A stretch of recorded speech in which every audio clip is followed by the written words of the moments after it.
Au marché de Kitoukou, la pluie n'arrête pas le commerce. Ici, des centaines de vendeurs, de viande de bœuf notamment. Une denrée qui se raréfie depuis l'arrivée des rebelles du M23 dans la province. De quoi faire grimper les prix. Avant, on vendait le kilo de viande à 10 000 ou 11 000 francs congolais.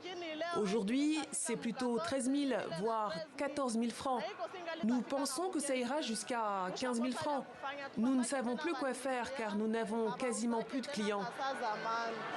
Ils n'achètent plus comme avant, car lorsque nous proposons le prix que nous avons payé chez les grossistes, ils refusent toujours d'acheter.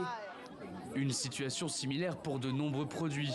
Les feuilles de manioc, les fruits, les légumes, les tomates ou encore les pommes de terre. Leur prix a même parfois doublé. Beaucoup d'habitants ne s'en sortent plus. L'inflation les a fait tomber dans une profonde insécurité alimentaire. Il faut que la guerre prenne fin maintenant pour que nous puissions nous organiser. Nous souffrons énormément. On achetait la nourriture à moindre coût. Mais aujourd'hui, tu peux aller au marché avec 5 000 francs et manquer d'argent. Nos enfants souffrent avec la famine. Regardez vous-même le sombé que l'on me donne à 3 000 francs. C'est triste. La crise inflationniste engendre donc une lourde crise alimentaire aggravée par un exode dû à la guerre.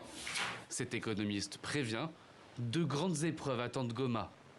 Aujourd'hui, on a du mal même à alimenter la ville de Goma et c'est une crise alimentaire qui est en train de bien s'installer en ville de Goma avec cet afflux massif de déplacés aussi. Une ville avec près de 2 millions d'habitants et ajouter aussi tous ces déplacés, c'est aussi très difficile la situation dans laquelle la ville de Goma et ses habitants se retrouvent.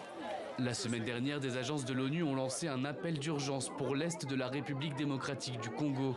Selon elles, il y a désormais plus de 700 000 déplacés dans les zones autour de Goma.